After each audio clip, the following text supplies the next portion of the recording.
Welcome to another video, Rick Miracle. The series Freemasonry and Satanism book review. And we're going to do a continuation of the Blue Lodge Freemasonry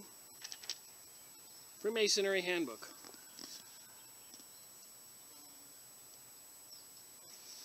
Where we left off on number 6, this is number 7, part 7, was we went through the third degree, and the candidate likely assumes that he is finished. He went through all the rituals, and I swear that it is of my own free will. And if I divulge the secrets, my body will be cut in twain 3 times. And all that stuff. But now is a part of the third degree, which I call like a play acting, like a Shakespeare play. It's warm out here, so pardon my speaking. Warm in the mountains of North Carolina. So I'm going to try to do this play so that it's entertaining and you get an idea of Freemasonry, getting your third degree Master Mason. The first degree was the apprentice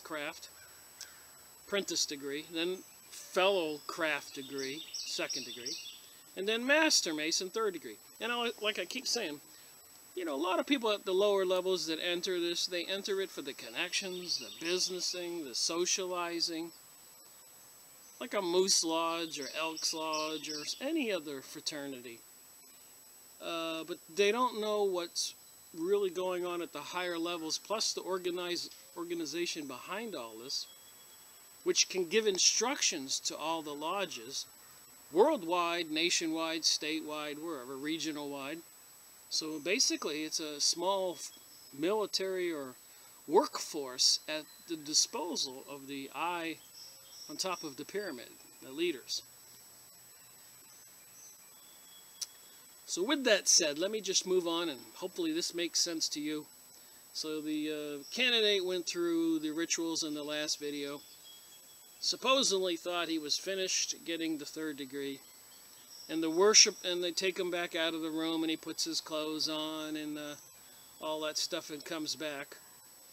And the worshipful master, that's the leader of the lodge, says, "My brother, I suppose you now consider yourself a Master Mason. I presume you do from the jewel you wear." Remember, they gave him a little apron and stuff like that. "However natural this supposition may be to you, it is erroneous. You are not yet a Master Mason, so far as to enable you to prove yourself one, or to travel and work as a Master Mason. The impressive ceremonies which are to follow, and in which you are to take an important part, are intended to impress on the mind of the candidate of the solemn and binding character of the obligations he has taken, and to symbolize the vital and fundamental truth of the immortality of the soul and the life beyond the grave." Well, that's kind of a religious discussion. "You have a rough and rugged road to travel, beset with ruffians and maybe with murderers, and should you lose your life in the conflict, yours will not be the first. My brother, remember in whom you put your trust. He that endureth unto the end, the same shall be saved. In the preceding degree, you had someone to pray to you, and now you must pray for yourself.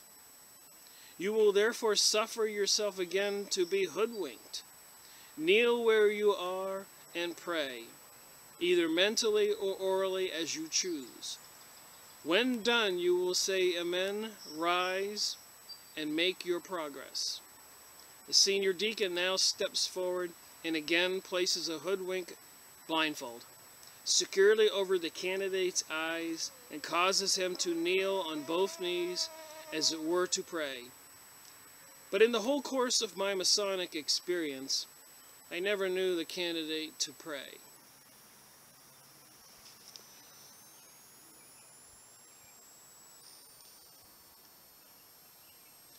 Alright, the worshipful master stands up, removes his hat, and gives 3 raps.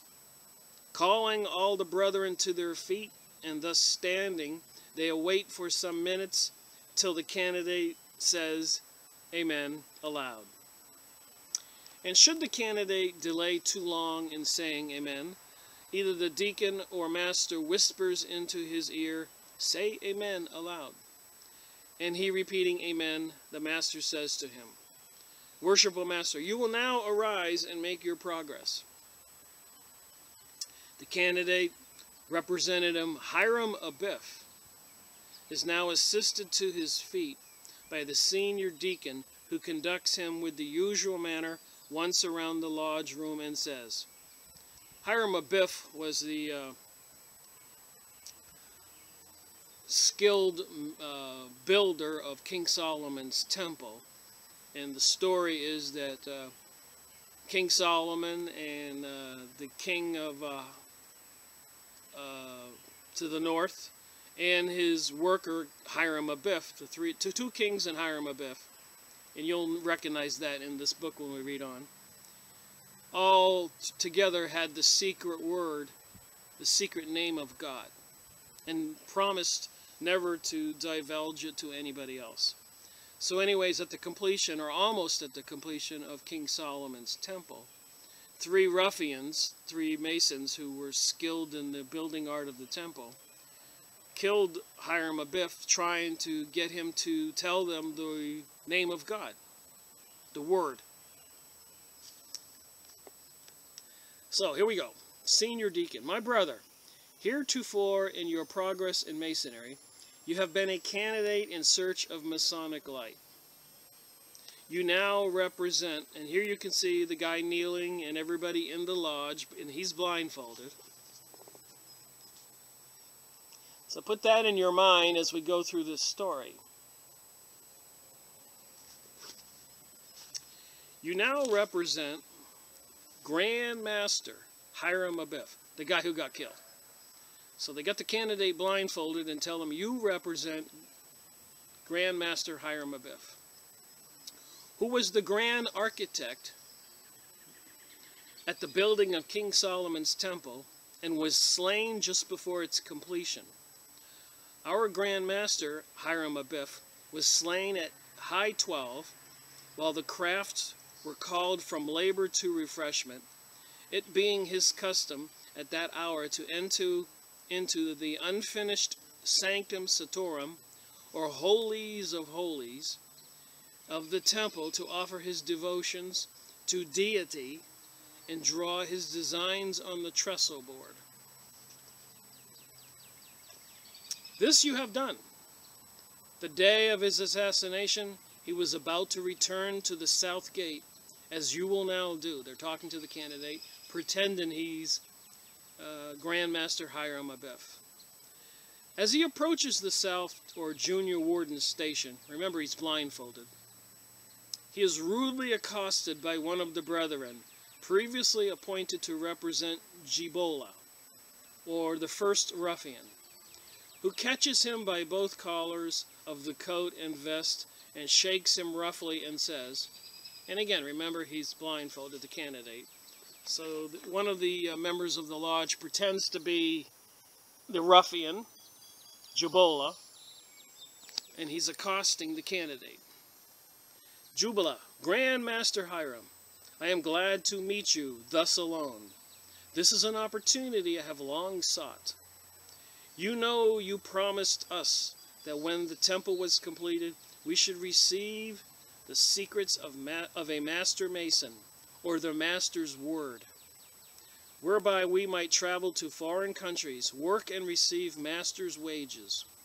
Behold, the temple is well nigh completed, and we have not obtained that for which we so long sought.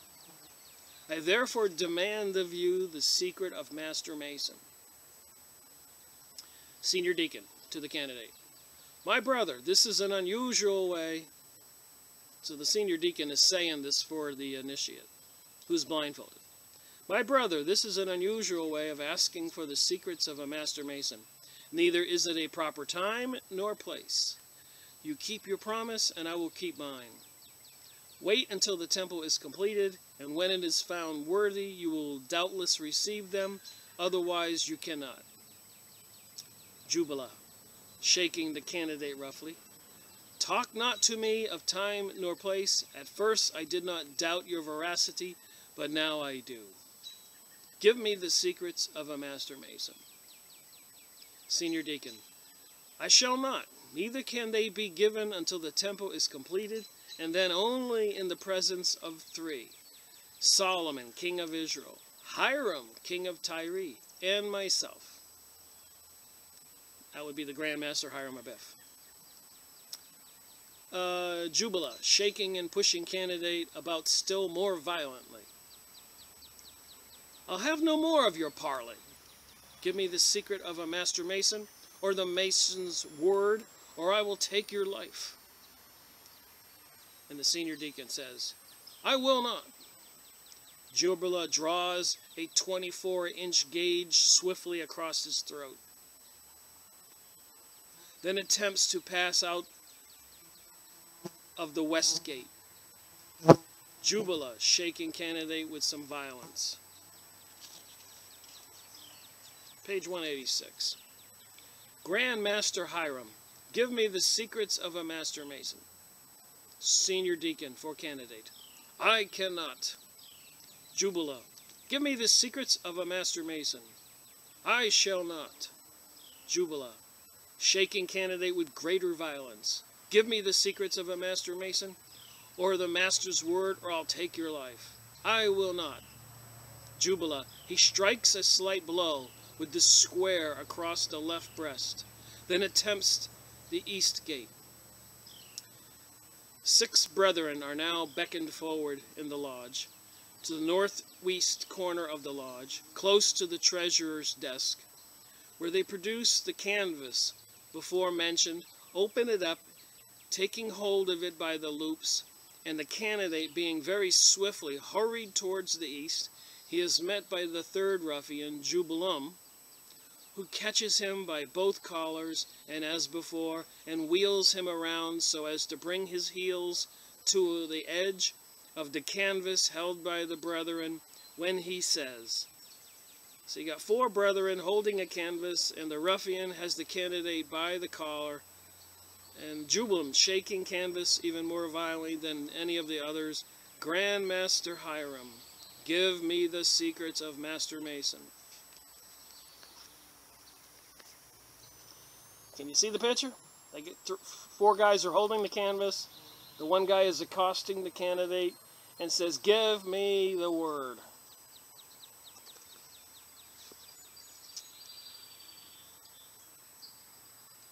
And he says, I cannot. The Senior Deacon says it for the candidate. So Jubalum, Jubala, and Jubalo, the other 2 ruffians, you have evaded, but me you cannot escape. My name is Jubalum. What I propose that I perform. Give me the secret of Master Mason. Senior Deacon. I shall not.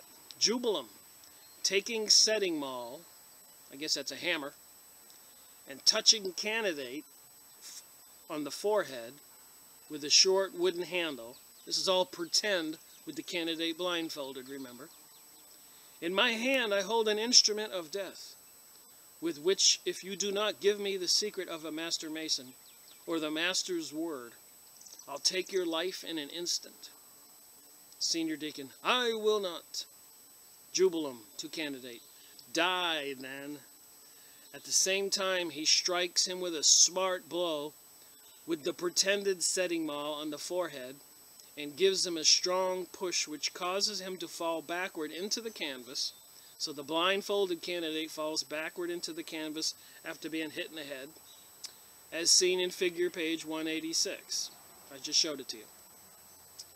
The candidate is then laid on his back on the floor, covered up with the canvas, and all the brethren retire to their seats, except the three supposed ruffians. That would have been Jubilum, and Jubila, and Jubilo. Jubila, in astonishment, "What horrid deed is this we have done?" Jubilo, "We have murdered our Grand Master, Hiram Abiff, have not obtained that for which we have so long sought." Jubilum, in greater astonishment, "Is he dead?" Jubila, "He is," putting his hand on the candidate's forehead. "His skull is broken." Jubilo, "Well, this is no time for reflection. What shall we do with the body?" Jubilum, "Let us bury it in the rubbish of the temple until low 12 at night, when we three will meet and give it a more decent burial. So they wanted to hide him in the garbage. Page 188. And again, I'm not reading everything. Just my highlighted. So the ruffians agreed. The canvas containing the candidate, remember he was thrown down on the canvas and then covered up with it, is then lifted up by the six of the brethren and carried across the room to the southeast corner near the secretary's desk in the Masonic Lodge, where he is again laid down and frequently covered up with chairs, pieces of wood, as seen on page 189. So I guess it's pretending to put him in the rubbish pile to represent the rubbish of the temple. All again retired to their seats except the three ruffians. Jubilum, seating himself near the candidate, says to his two companions, "Now I will stay here and watch while you two go and dig a grave, after which we will meet and bury it." So this is a part of the ceremony they do in the lodge. Here's the guy covered up and the chairs and everything put on top of him.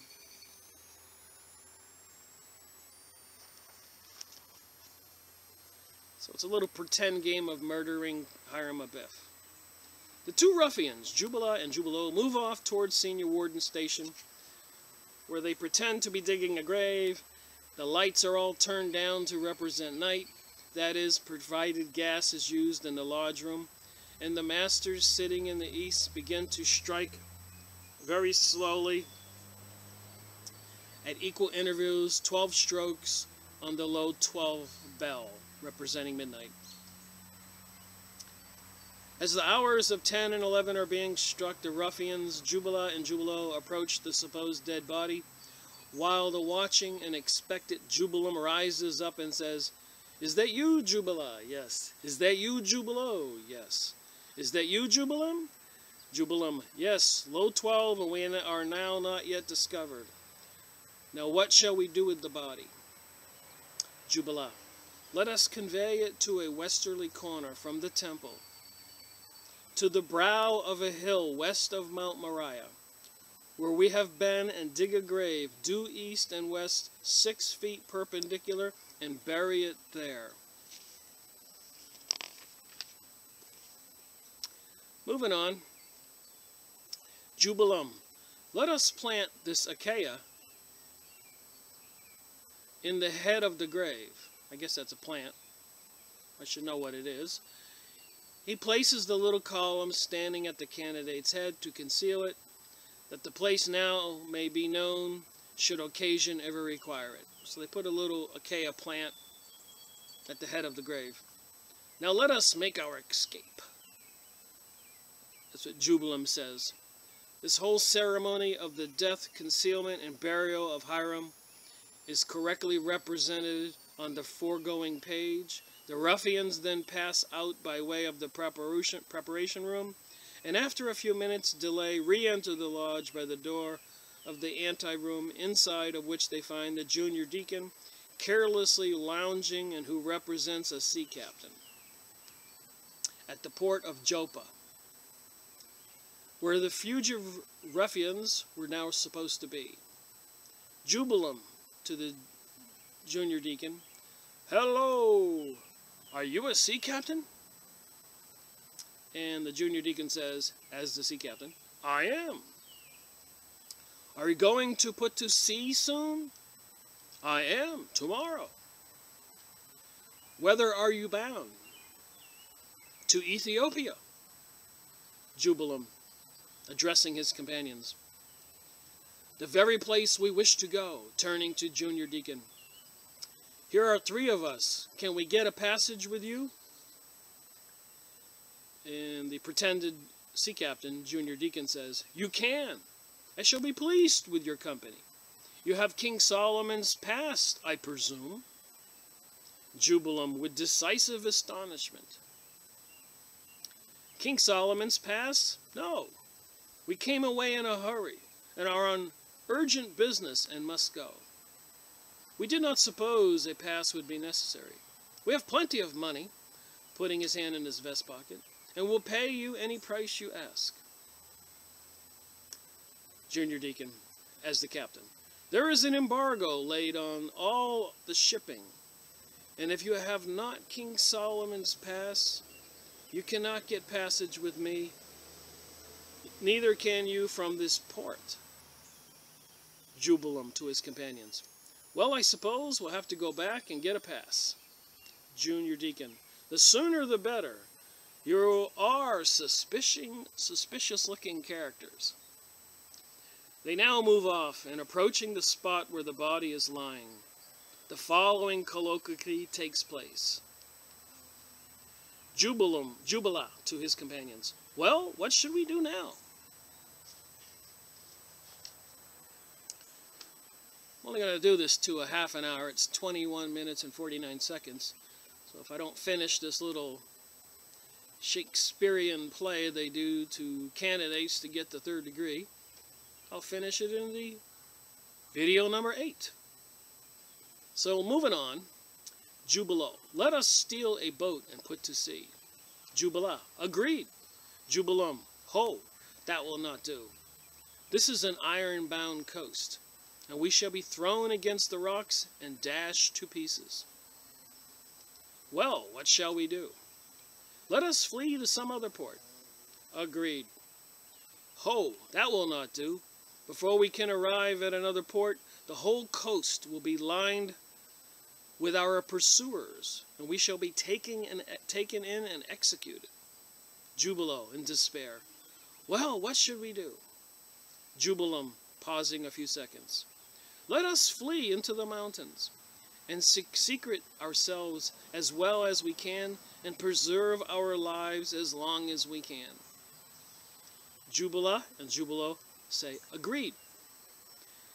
Then they pass hurriedly from the lodge room into the preparation room, where they seat themselves to await further developments. The master now slips one out quietly into the anteroom, and all the members begin to talk aloud, sing and whistle and walk about, etc., creating a general confusion, in the midst of which the worshipful master re-enters the lodge representing King Solomon. And in so many so-called aristocratic lodges, clothed in a scarlet robe, a red robe, trimmed with white fur, wearing a headdress resembling a crown. On entering the lodge, he struts forward, aping the manners of a king, giving one heavy blow with his gavel on the junior warden's pedestal. He exclaims, Worshipful Master, as King Solomon, Brother Senior Grand Warden, what is the cause of all this confusion?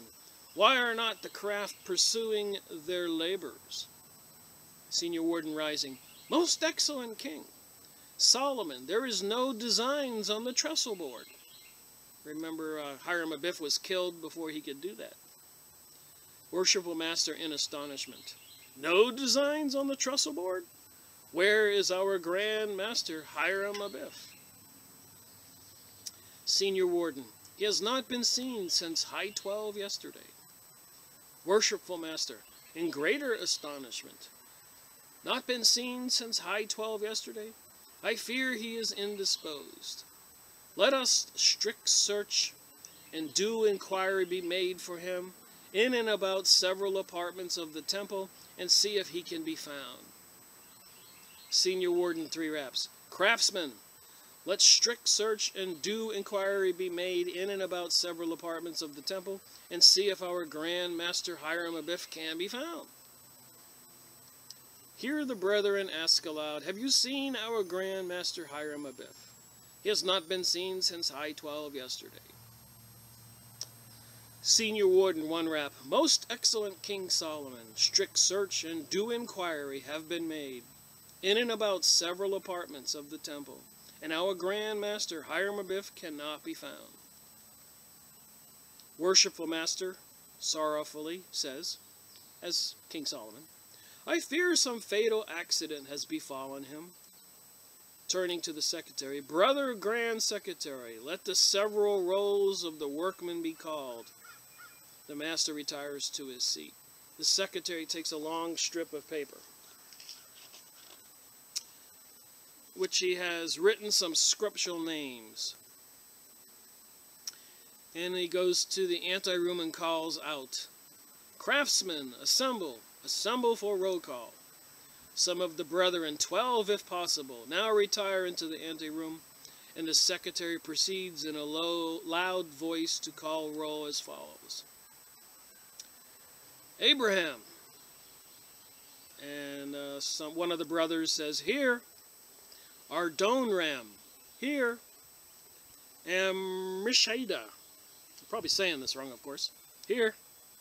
Jubala. Ooh, no response. Jubala. No response. Jethro. Here. Josephus. Here. Jedediah. Here. Jubilo. No response. Jubilo. No response. Benjamin. Here. Beelzebub. Bezalib. Here. Beshia. Here. Jubilam. No. Jubilam. No response. Tubalim. Here. Tufran. Here. Tideke. Saying these crazy names. Here. So having thus called the roll, he re-enters the lodge, leaving the door partly open, approaches the altar and makes the due guard sign of a fellow craft, reports. Most excellent King Solomon, several rolls of the workmen have been called, as ordered, and 3 fellow craft are missing, namely Jubala, Jubilo, and Jubilim, who are, from the similarity of their names, are supposed to be brethren and men of Tyre. Just then 3 loud and distinct knocks are sounded on the door, and the secretary, still standing at the altar, reports further. Secretary, most excellent King Solomon, there are without 12 fellow craft who say that they have important tidings. So there's a knock on the door, and 12 fellow craft have come forward. King Solomon says, the worshipful master of the lodge, you will admit them. Junior deacon opening the door. Enter, you 12 fellow craft.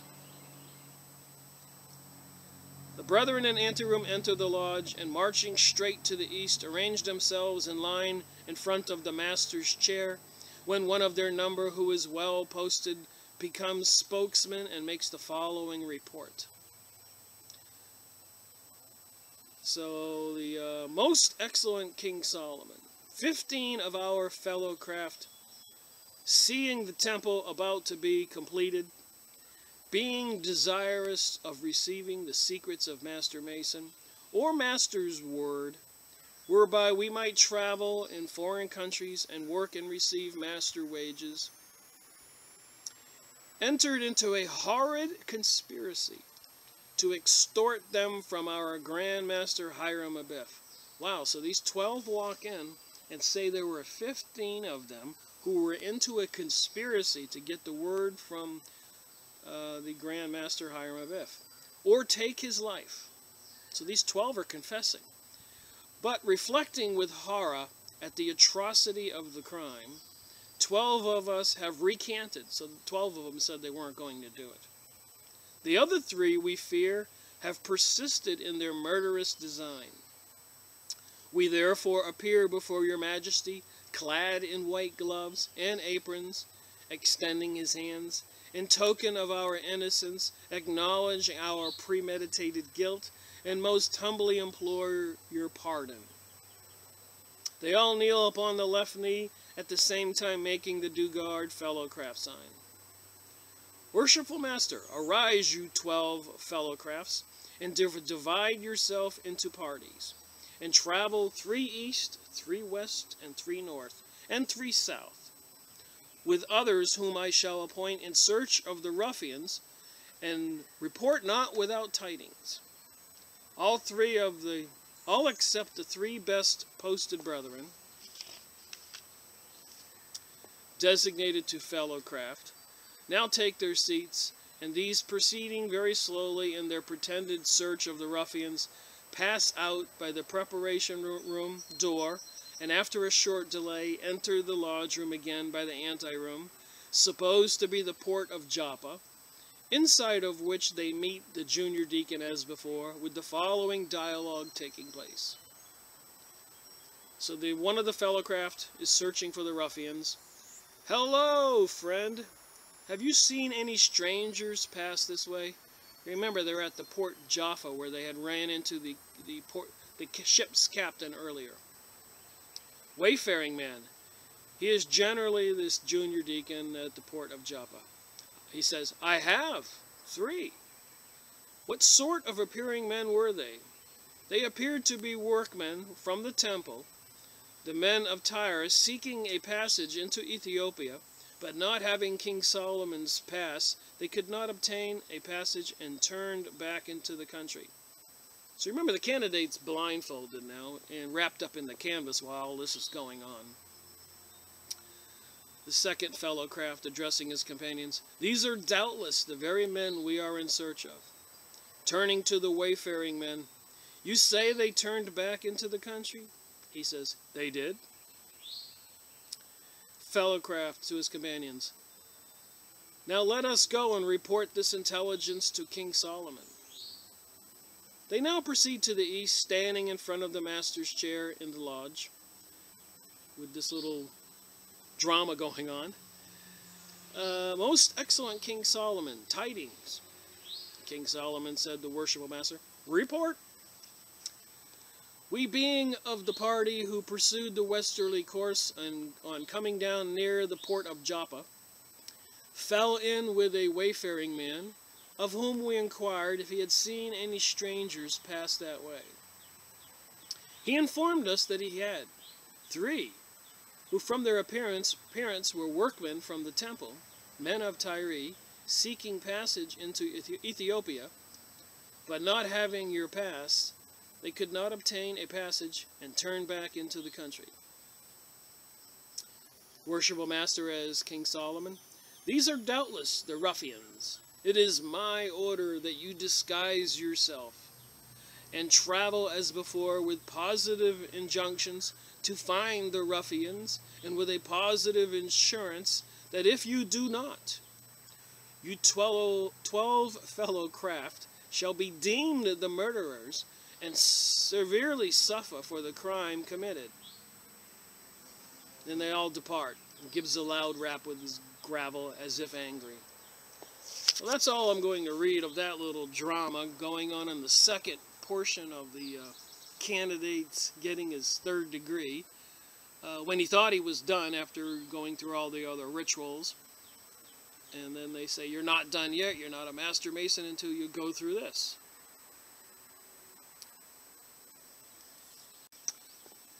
So remember, with the New Age books I showed you and some other books, there are Masonic lodges in every town, cities like Chicago, or even here in Asheville, North Carolina. We have huge Freemasonic lodges. And you have to swear upon threat of death to not divulge the secret goings-ons and rituals of the lodge, or you get your throat cut on the apprentice degree. Or on the Fellowcraft, you get your left chest sliced open and your heart taken out. And a Master Mason, they cut your body into 3 pieces. So anyways, back in 1827, illustrations of Masonry by one of the fraternity. So one guy did divulge the secrets. Captain W.M. Morgan, Exposition of Freemasonry. So, God said, "Let there be light," and there was light. Illustrations of Masonry by one of the fraternity who has devoted 30 years to the subject. 1827. Think about that. United States was created in 1776. So 50 years later or there or so was this book. Who Rules the Nation? Shocking Facts for Patriots. 12 issues, the Liberty Bell 25. So Mr. Morgan published this book and was after that abducted and murdered for divulging the secrets in fashion as described as receiving the degrees. It was a big scandal in 1827 about the murder of Mr. Morgan.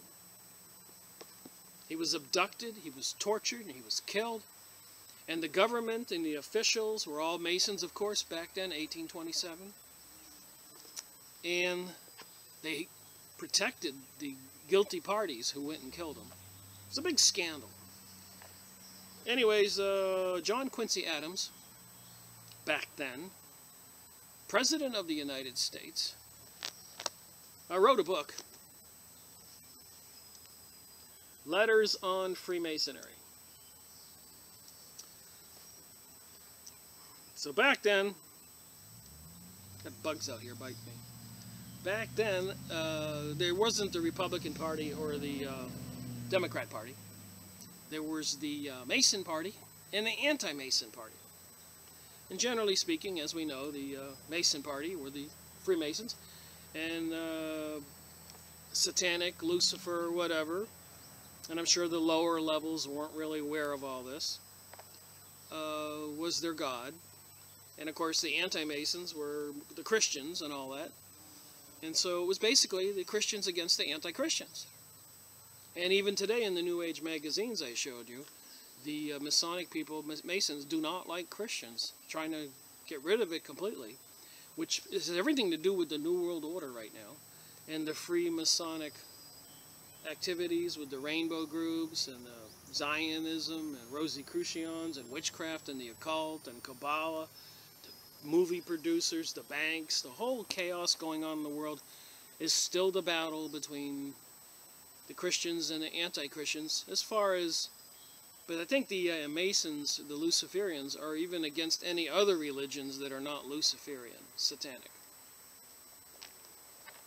With all that said, I'm just going to read one of President John Quincy Adams' letters about the situation of Mr. Morgan being killed for publishing this little book exposing all the secrets. So if I went in here and I read this book, it says right here on page 66, what was the name of the one on your left hand? Bose. What was the name of the one on your right hand? Jachin. So these are the same rituals that we read about when you got to be the apprentice Mason. Did you ever return to the Sanctum Sanctorum of the Holy of Holies of King Solomon's temple? So, and here's the one where the guys are throwing him in the canvas, the Master Mason. So Mr. William told all, just like the story I'm reading to you. Mr. William Morgan got killed for that. And John Quincy Adams wrote a letter, because he letters on Freemasonry. It's raining or bugs. Anyways, I'll read the back of this book. John Quincy Adams, 6th President of the United States, was a determined opponent of the secret society and fraternity of Freemasonry, the Masonic Lodge. Now, this guy is the President of the United States, 6th President. Smarter guy than me. I've been going over a lot of material in these videos. So people need to decide what we're up against with this New Age and New World Order, and who's ruling the banks and the politicians all coming from the lodges. Most of the presidents were Freemasons. The Illuminati controlling all the finances and corporations of the world. Who are we up against? The question of Freemasonry and the controversy over its character has long been debated. But how many people today know this? But for John Quincy Adams, writer, poet, faithful husband, patriot, former ambassador, Secretary of State, and President, there was no questions. The teaching and preachings of the Lodge, Adam asserted, are detrimental, noxious, and unfortunate. John Quincy Adams was persuaded that the Masonic lodges were the bane of society, evil, and Luciferian. It says it right there. You know, when I started making these videos, I told myself that I had to give myself 10 years of research before I could render things like writing books or making videos. I never thought about making videos, but writing a book or two. 10 years of research is what I dictated to myself. And I did it. And then when my 10 years was almost up, I started doing the videos, and I've written a lot of stuff, essays and comments on press releases, fighting the battle out there with people, trying to tell them what I had learned. This unusual book, Letters on Freemasonry, first published in 1833, is finally back in print. Until now, it was virtually impossible for the general public to attain a copy. It is highly recommended to historians and ordinary citizens alike. Men who are members of the Lodge, even if they disagree, will find this volume insightful and astute observations on their society. So I'm just going to read one of the letters in this book. And apparently, it'll be self-evident as we read on. Page 115, to Edward Livingston, Esquire. So, Edward Livingston was a retired senior-level Master Mason, probably 32, 33 degree. And I guess he was called back to be the leader of the entire nationwide lodges for some reason or another. And he had made a speech and he had said some things. And apparently John Quincy Adams disagreed with this. And this is the letter that was written on April 10th, 1833, Washington. He says, Sir, in the National Intelligencer, I guess that's a magazine or something, of the 22nd of April, 1830, there appears an address there said to have been delivered by you to the General Royal Arch Chapter of the United States upon your installation to the High Masonic official dignity of their General Grand High Priest. So Edward Livingston was installed as the General Grand High Priest. In that address, after a feeling and elegant acknowledgement of the grateful emotions which you experienced on being apprised of the unexpected and unsolicited distinction which has been conferred upon you by your election to that office, and a pathetic allusion to that period of life when all worldly honors fade into the sere and yellow leaf, you assign yourself as your reason for accepting the dignity and the charge of presiding over an association in whose labors you had for many years retired from any participation. That your refusal might have been ascribed to an unmanly fear of encountering the clamor raised by our institution of Freemasonry, or to a consciousness that the vile and absurd accusations against it were well-founded. Either of these suspicions, you added, would have injured not only my character, but that of the whole fraternity. You further assign an additional motive for overcoming the reluctance suggested by the consciousness of your long retirement that had rendered you less fit to fill the station than many others equally well qualified in other respects. And this motive was your confidence in the Masonic skill and excellent character of the worthy companion who was at the same solemnity installed with you as your Deputy General Grand High Priest. So this guy accepted the job reluctantly. After these ceremonies preliminaries, you proceed as follows. Companions and brethren, for the first time in the history of our country, persecution has raised itself against our honorable fraternity. It does not indeed, as in other countries, incarcerate our bodies, stain them on the wheel, or consume them in the flames of the Inquisition.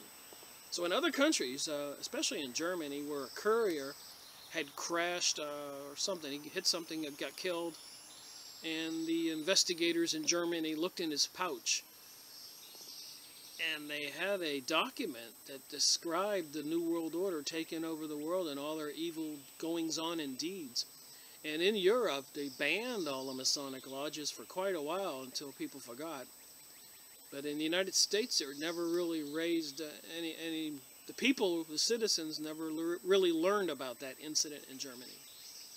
So he says here, it does not indeed, as in other countries, so in other countries, incarcerate our bodies. So in other countries, they threw Masons in jail, stained them on the wheel, tortured them, killed them, or consumed them in the flames of the Inquisition, burning them at the stake or whatever.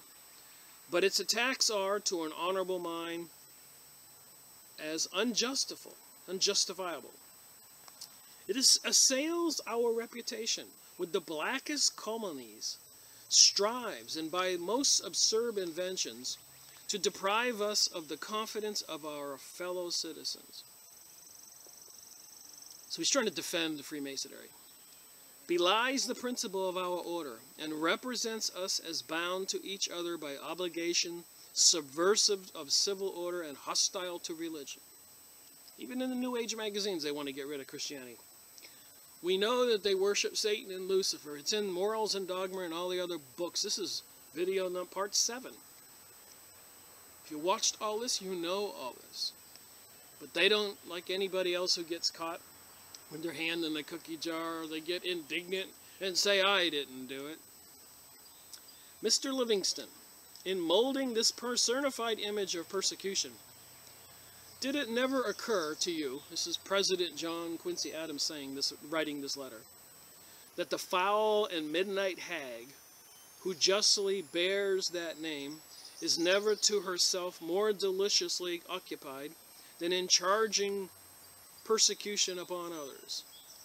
In those holy scriptures, which is in your official duty to read and expound to your companions and brethren of the royal arch, it is related that when your predecessor in the high priesthood, Ananias, commanded that Paul should be smitten on the mouth, I think this is something in the Bible, the apostle of the Gentiles, that are people that are non-Jewish or Gentiles, turned upon him and said, God shall smite thee, thou whited wall, for sittest thou to judge me after the law, and commandest me to be smitten contrary to the law. I will not imitate this exclamation of Paul, for which he himself apologizes, when informed that it was the high priest to whom he spoke. But I will ask you, sir, to reconsider the charge of persecution imputed by you in the face of the world, not indeed to any individual by name, but to a numerous and respected class of your fellow citizens in 9 or 10 states of the Union. To all that class of citizens known in the community by the denomination of anti-Masons, I am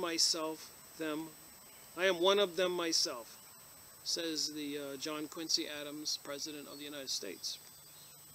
As respect myself, I know as regard the whole party, I firmly believe that in the above passage of your address, you did them great injustice. So this Livingston Edward was saying bad things about the anti-Masons. In charging them with culminary, you culminated them yourself. In accusing them of persecution, you are yourself the persecutor.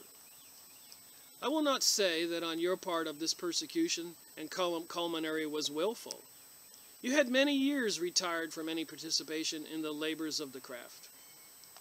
If this fact is not very poignant of evidence, then, in your estimation, the labors of the craft were, when you participated in them, of a high order of public usefulness and of private benefits. It capacitates you at least from all participation in labors of evil. You did not know what new labors had, most especially of your own native state of New York, and extensively elsewhere, had been engrafted upon the old stock. You did not know the additions which had been in many lodges and chapters made to the whole graduation of your oaths. The tree had not borne all its fruits. The Morgan tragedy, as this guy being abducted and killed, who wrote the book, had been enacted.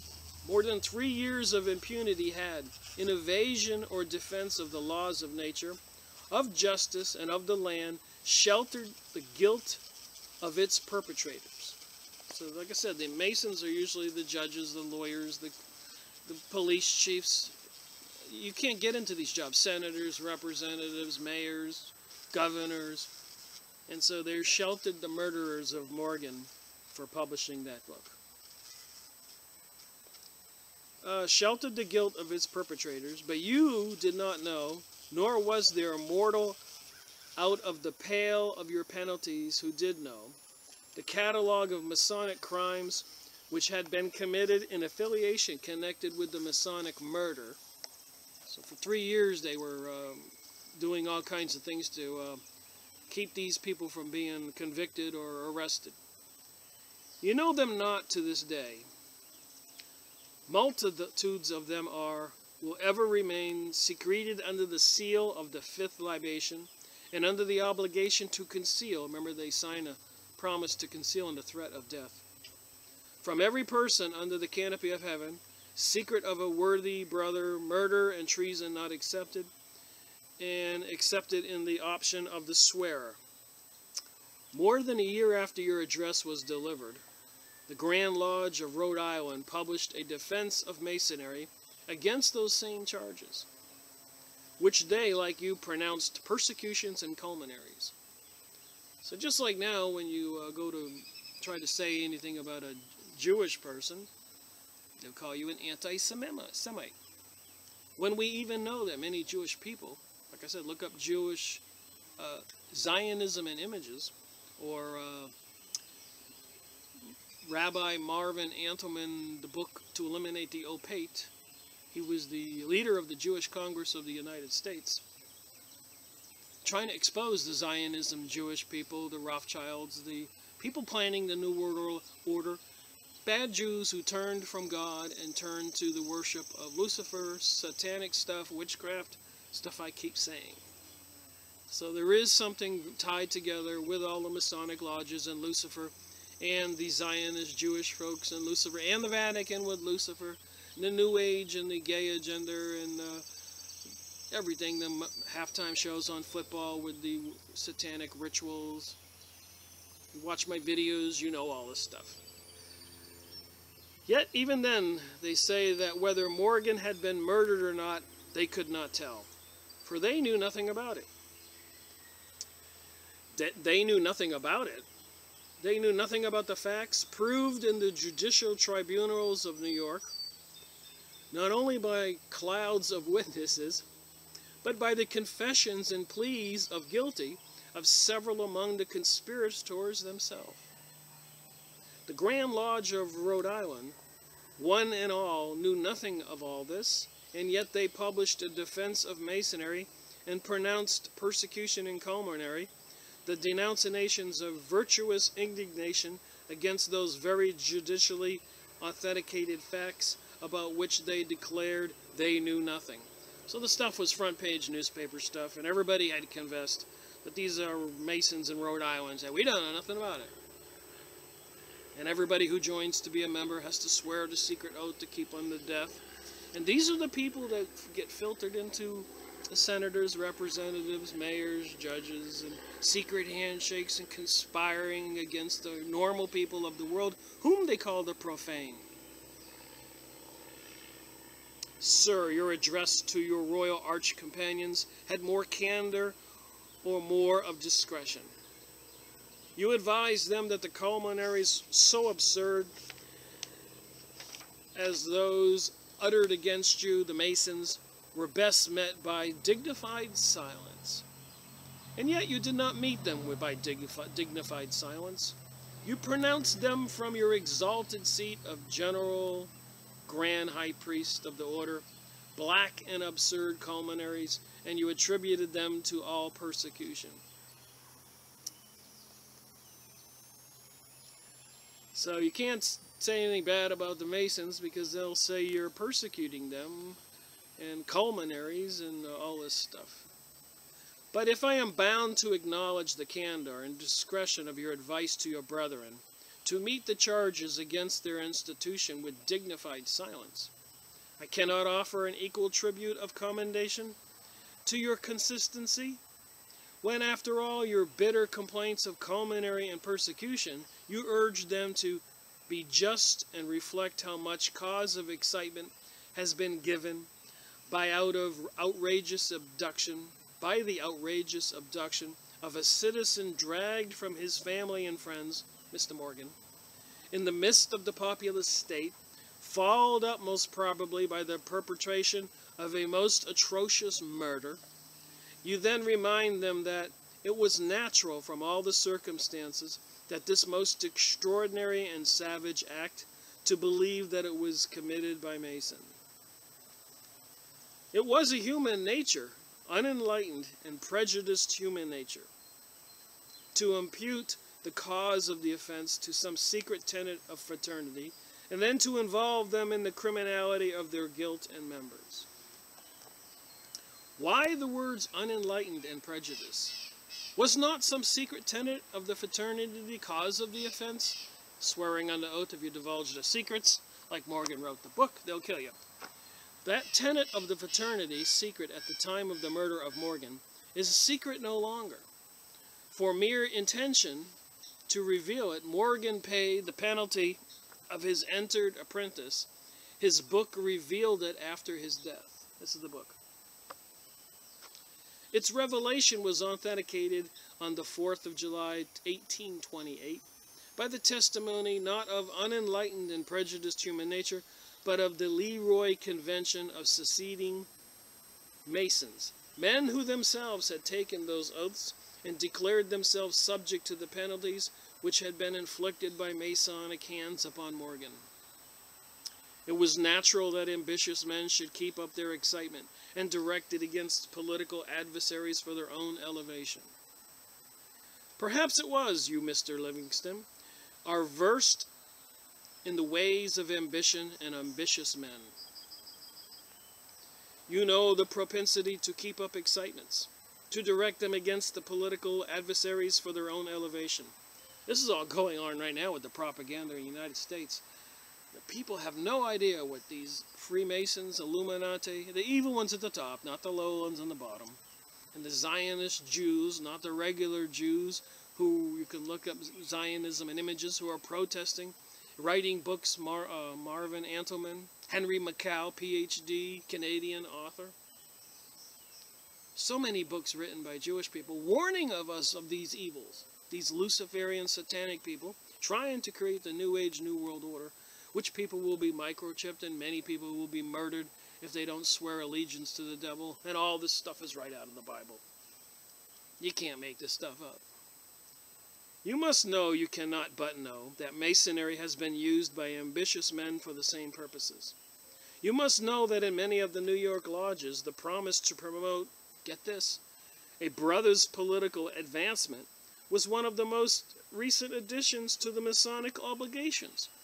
So if you join a lodge and you're deemed to be one of them, the evil ones, you're going to make it with political advancements, financially, support by people in office. So the insiders that have taken over the USA today, May 17th, 2015, these are the people that John Quincy Adams is warning us about, telling us about, and the other books I went over. And in Germany, when the courier crashed his, whatever he was riding, in carriage or whatever, and they looked in his little saddlebag and found the plans for the Illuminati Masonic lodges, it was outrage in Germany and all over Europe, and even the countries demanded all the lodges closed down and no longer exist. The threat was exposed. But as time goes by, people forgot. And they went into secret. Now they're back out in public. And they were even in parades in the United States. And George Bush comes from the Skull and Bones. So does his father. So does his father's father. And now they want to give us Jeb Bush and Hillary Clinton as candidates. And both of them are insiders, as George Bush Jr. said. Bill Clinton is his brother from another's mother, so that makes Hillary his sister-in-law. So it doesn't matter who wins, Hillary or Bush, these same monsters are going to be in charge of our welfare, and apparently they want to see all of us who don't swear allegiance to Lucifer and take the mark of the beast, go along with the New World Order. They want to see us dead, like the Georgia USA Guidestones say.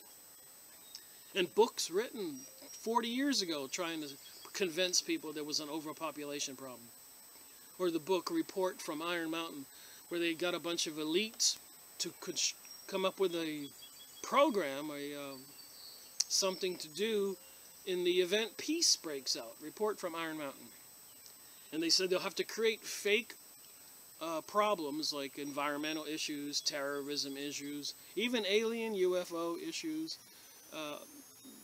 economic concerns. They had to create all these problems to give them more power to take over our nation and enact laws to restrain us from our rights of free speech and owning a gun, like Obama wants to take away. And it's not Obama, it's the people above him. Anyways, moving on this book. You may or ought to know that whenever the spirit of anti-Masonry has arisen, one of the first discoveries made by it has been that whenever a lodge or chapter has existed, at least 3/4 of all those elected officers in the place were held by worthy brethren and companions of the craft, chosen by men, multitudes of whom knew not themselves the influence under which their votes were cast.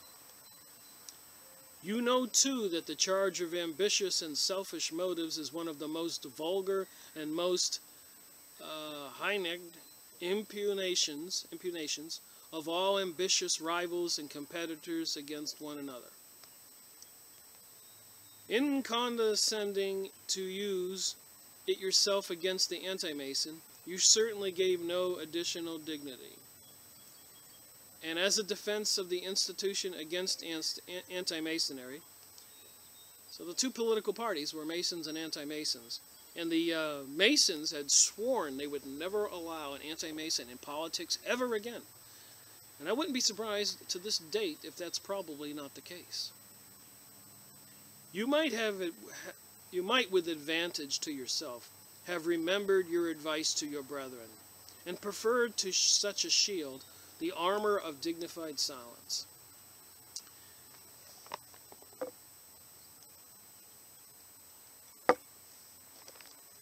And it was quite natural that men should be found simple enough not to see through their views, credulous enough to believe their absurd tales, or sufficiently unprincipled to propagate them, and knowing them to be false. So like I said, a lot of people joined the lodges for opportunities to advance, and pillars of the communities with buildings and people in high places. It goes way back. George Washington was a leader of the Masonic lodges. Washington, D.C. is designed like a huge owl, another evil satanic symbol. The Bohemian Grove in California with a big owl. And they have all the politicians have been photographed there, many of them. And they have a big fire in the belly and they throw a baby into the fire while they dressed in long robes, shipping gay men for some kind of huge satanic ritual they call the cremation of care. And when questioned about throwing the baby, they said, it's not a live baby, it's just an effigy, a doll. My opinion is, what does it matter? And then the witnesses and people who work there talk about the gay men going in and all those activities going on. And only men were allowed, and people of high-level Illuminati, Masonic type people. This again may be true, or of simple, incredulous, and of unprincipled men. There are always numbers in every community, and they are the natural instruments of politicians of more ambition than principle.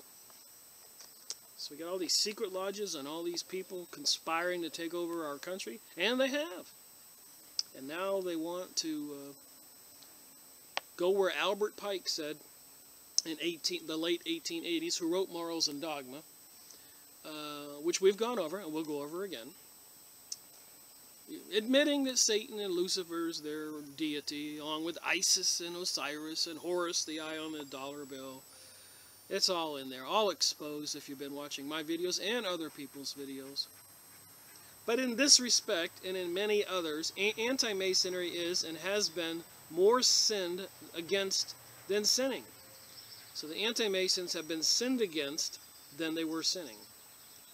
Simple, incredulous men here have, for example, been told by the General Grand High Priest of the General Royal Arch Chapter of the United States that the charges against the Masonic institution of having some secret tenet, which was the cause of the murder of Morgan, were black and absurd culminaries.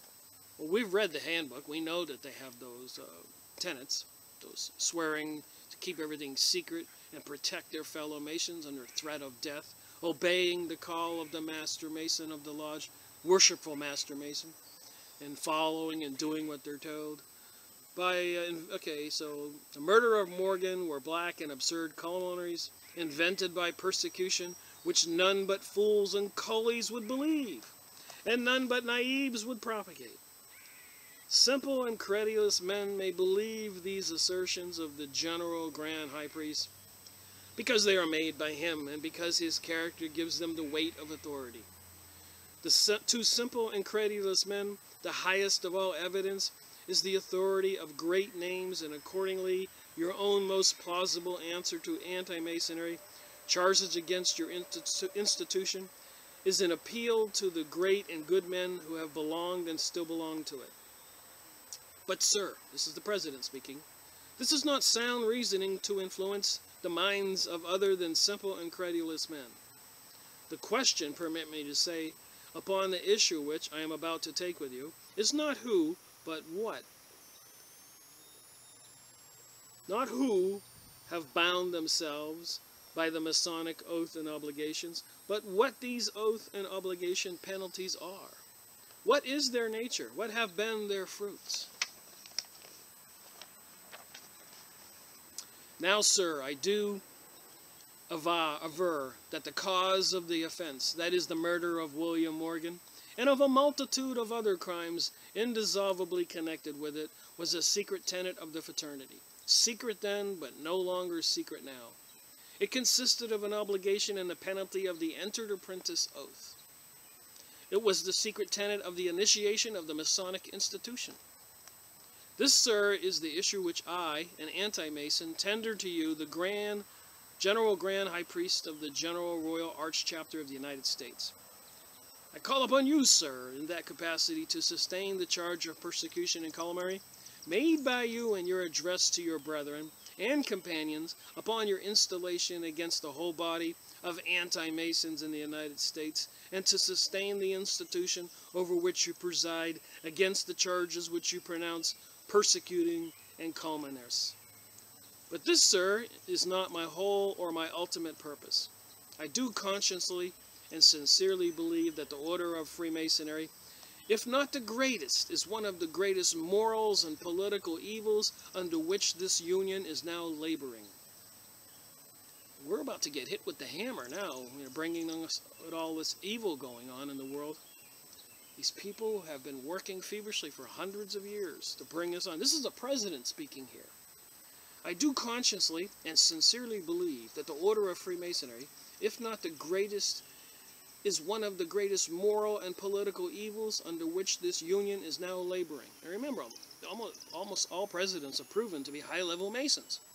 And this president says, political evils under which this union is now laboring.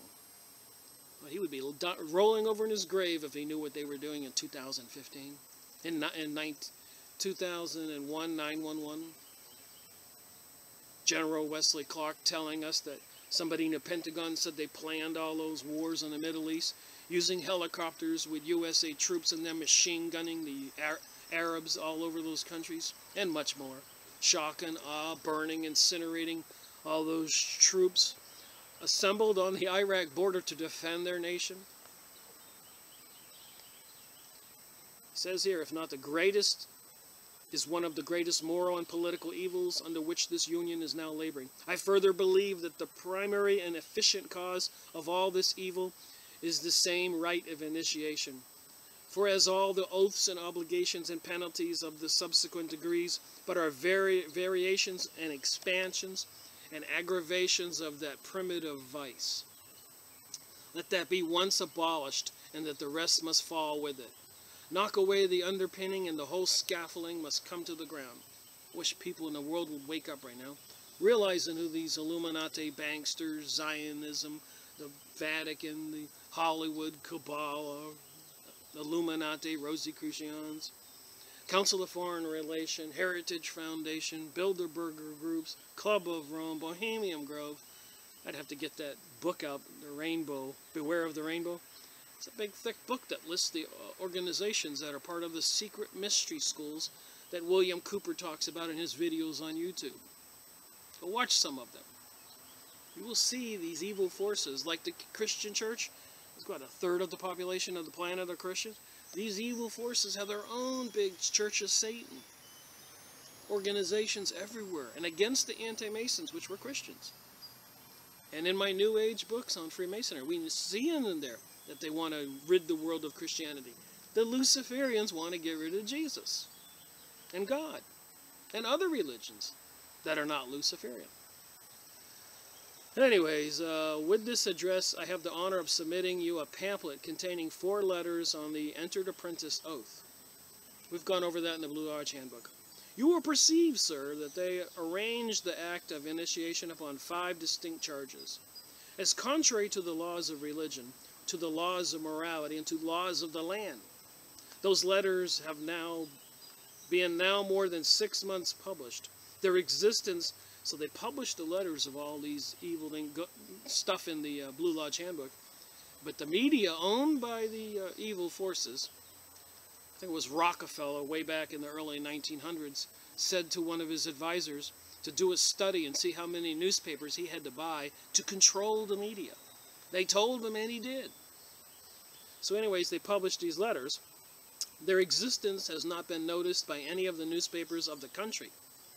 Under Masonic influence, I tell you, it's not me saying this stuff. This is the president. But they have been very extensively circulated in pamphlets. People like me were making pamphlets up back then, handing them out, trying to get the word out, like people are doing on videos on YouTube today and websites. The alternate media, they call us. Researchers. Conspiracy theorists, folks. And the president wrote this stuff, not me. And numerous editions of them have been issued in several of the states of the Union. They have, of course, attracted much of the benevolence and charity in the construction of motives of which the Masonic order is so conspicuous upon the head of their author, but no attempt has, to my knowledge, been made to answer them. They were first published in the Commercial Advisor of New York and addressed to the editor, Colonel William L. Stone, known to you as a distinguished companion of your order in the degree of Knights Templar. I have expected with some show of defense against the charges of those letters. The charges are grave and they are specific. They are made under the responsibility of my name. I call upon you the more freely because, if the charges are true, There is a depth of justice and reparation due from you to all the anti-Masons of the country, the United States. My Lord, what they're trying to do right now going on in this world, people are not going to see this coming when they declare martial law. And with the Jade Helm, and they got everybody in place to start extracting dissidents, Christians, who are, I guess we could call anti-Masons, if they knew what was going on and who was in charge. If upon examination you find them true, I expect you from your candor and acknowledgement of your error, from your magnanimity, a retraction of your charges against the anti-Masons. If you should, by the natural rectitude and intelligence of your enlightened and unprejudiced mind, come to the conclusion that the first initiatory rite of Freemasonry is in its own nature vicious, immoral, and unlawful, with that no mental reservation can excuse it, that no explanation can change its nature, that no plea of nullity can purify the attainment of its bloody purpose, then, sir, I expect that as the General Grand High Priest of the Order, you will immediately advise its abolition, or at least recommend that it should never be administered. I ask not merely of the Grand High Priest of Masonry, but of the profound and eloquent and humane legislator of the Criminal Code of Louisiana. I ask of him to abolish forever that the brutal penalty of death by torture and mutilation for the disclosure of senseless secrets, or rather now of secrets proclaimed from every housetop of the land.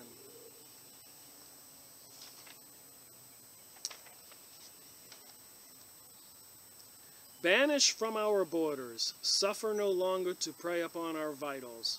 This homebred cruelty among a peoples, heretofore renowned for the merciful treatment of their foreign foes.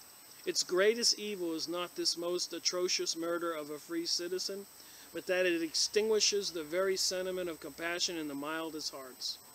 For when our eyes and ears are hourly tortured with the sight and recital of deeds of horror, they cease even in the tenderest nature to sympathize with human calamity, and the very sense of humanity is obliterated from our souls. Last part of this. There is in the pamphlet hereto enclosed a fifth letter addressed to Benjamin Kroll, a Rhode Island, containing my opinion in favor, to a certain extent, of what has been called political anti-Masonry.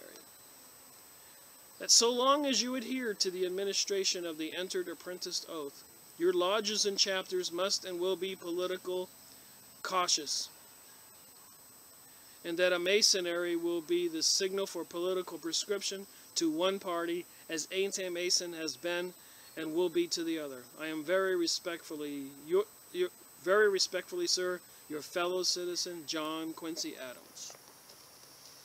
I hope that all made sense. But that was a president, smarter guy than me.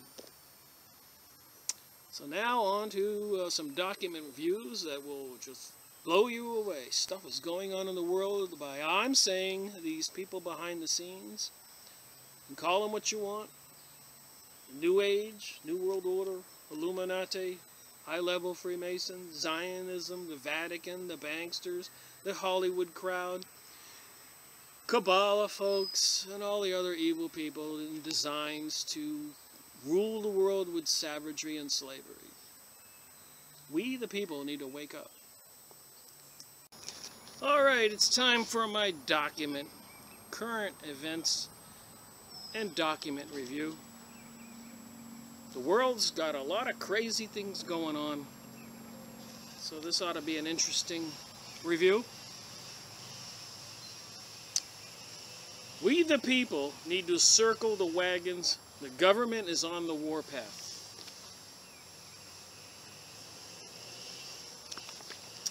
By John Whitehead, May 12, 2015. Had a guy working in the lawn right here with a weed whacker. Had to stop the video for a second. So anyways, we the people need to circle the wagons. The government is on the warpath. May 12, 2015. The government is merely a servant. merely a temporary servant, it cannot be its prerogative to determine what is right and what is wrong, and decide who is a patriot and who isn't. Its function is to obey orders, not originate them. Mark Twain.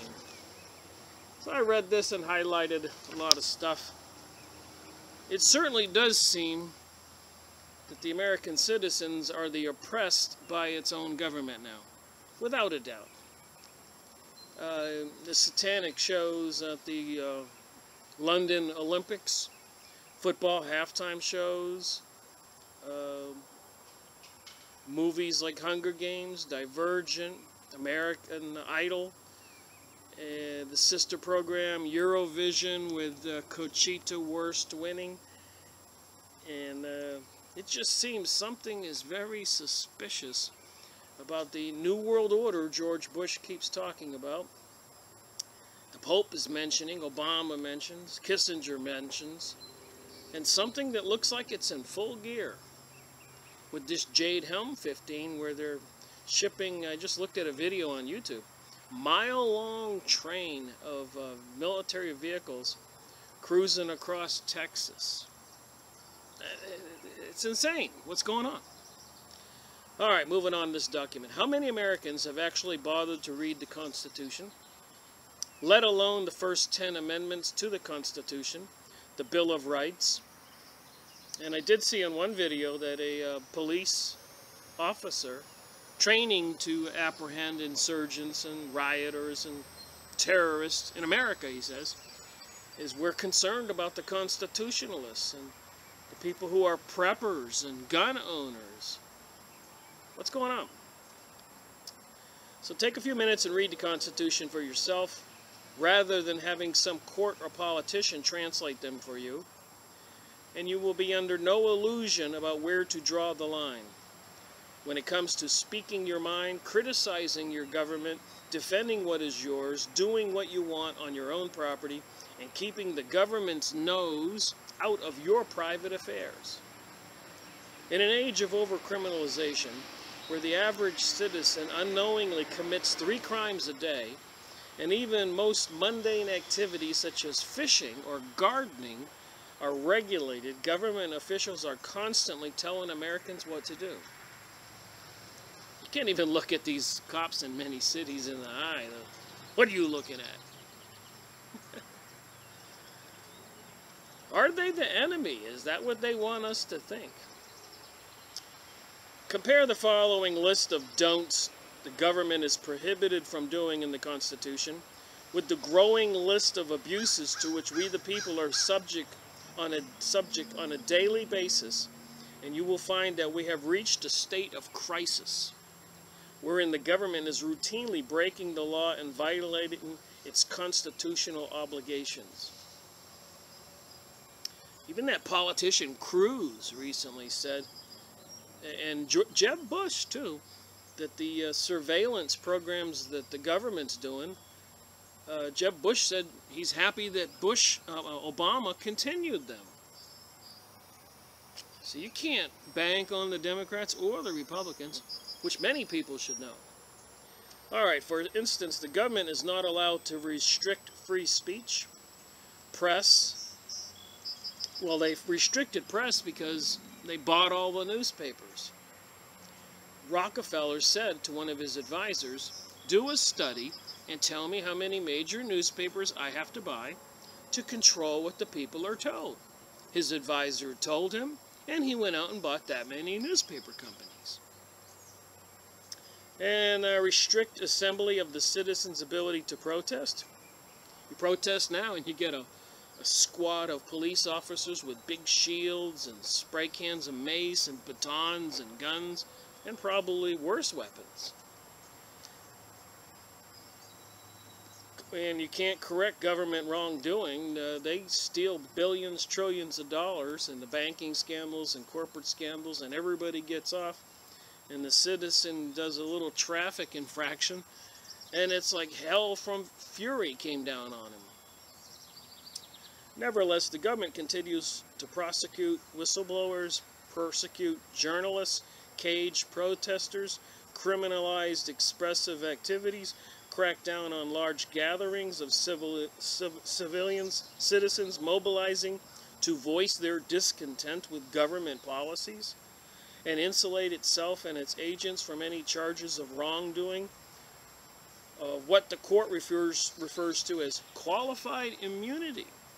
And apparently in the United States and in the UK, pedophilia, these officials and high-ups, are qualified immunity under national security issues. Can't be sending those high-level officials to prison for pedophilia when they're needed to run the corporate corrupt government. They should just call the government the mafia. They would probably be more correct. All right, back to the document. The government may not infringe on a citizen's right to defend himself. Nevertheless, in many states, it's against the law to carry a concealed weapon, gun, knife, or even pepper spray. And the average citizen is permitted little self-defense against militarized police officers who shoot first and ask questions later. Remember, this is John Whitehead. Let's give credit where credit's due. May 12, 2015. We, the people, need to circle the wagons. The government is on the warpath. We know they want to bring about the New World Order. There's all kinds of crazy threats out there. Ebola, bird flu, crashing the dollar, Russia sometimes threatening to nuke us, China and the U.S. threats, Obama, fast and furious, arming the Mexican people, Benghazi, causing that situation that the Arabs could go in there and get warehouses full of weapons, and then they try to cover it up. Sky spraying chemicals in the sky. All you have to do is look up and see it. The HARP systems being built all around the world. Why would they need microwave gigantic transmitters all over the world? And even turning on CERN now, where scientists who are familiar with the program say, we shouldn't be doing this. We don't know what we're doing. They say they could cause some kind of black hole or crazy chaos that could maybe crack the whole planet. They don't know. But we can't tell them to stop because they don't listen to us. And if you're paying attention to my Freemasonry and Satanism series, and this Blue Lodge Masonry book and all that stuff, they are into the occult. They're into Luciferium and Satanism, and they're in charge. That's why I'm reading these current events. They're in charge. The Illuminati, the Zionism. The Vatican's turned that way. It's probably always been that way. The Kabbalah people, Hollywood, banksters, Rosicrucians, Council of Foreign Relations, Trilateral Group, Bilderbergers, Bohemian Grove. Alright, the government may not enter or occupy a citizen's house without his consent. I wonder what's going to happen in Jade Helm 15, going on in 5 or 7 states, they say, moving in massive amounts of equipment and troops and saying they're going to do pretend exercises, and it looks like they're pretending to extract dissident citizens, people who do not want to accept the New World Order, Christians, gun holders, terrorists, basically anybody who doesn't want to comply with the New World Order. Nevertheless, government soldiers, military police carry out more than 80,000 no-knock raids on private homes every year, while maiming children, killing dogs, and shooting citizens. The government may not carry out unreasonable searches and seizures on the citizens or their possessions. It's in the Constitution and the Bill of Rights. Nor can government officials issue warrants without some evidence of wrongdoing, probable cause. Unfortunately, what is unreasonable to the average American is completely reasonable to a government agent for whom the end justifies the means. In such a climate, we have no protection against roadside strip searches, blood draws, DNA collection. What's with blood draws and DNA collection? Something sinister about that. SWAT team raids, surveillance, and any other privacy stripping indignity to which the government chooses to subject us. Not even to mention all the overthrown countries in the Middle East, the Arab countries. And then the citizens are being murdered en masse every day, even today, since 9/11. It boggles the mind to think about it. In the name of the USA citizens, the world hates us now because they think we approve of this. The government is not to deprive anyone of life, liberty, or property without due process. Nevertheless, the government continues to incarcerate tens of thousands of Americans whose greatest crime is being poor and brown-skinned. Government agents may not force a citizen to testify against himself, yet what is the government's extensive surveillance network that spies on all of our communications, but a thinly veiled attempt at using our own words against us? I have people talking on the phone or saying something, and they say some outrageous things when they're angry. And I tell them, you shouldn't be saying that. They're monitoring you on your phone or your computer. The government is not allowed to impose excessive fines on the citizenry or inflict cruel or unusual punishment upon them. Well, I'll say they're really affecting cruel and unusual punishment. The people are having a desperate time, a lot of people, to make a living, pay their bills. The frustration, stress, probably suicide, divorce rate, quality of living is all being deprived. And Alan Greenspan said before Congress, look this up, that the government was running a program called economic destruction. Economic destruction. Alan Greenspan said that to Congress. And the congressman said, won't some people get hurt? And Alan Greenspan said, yes, a few people will get hurt.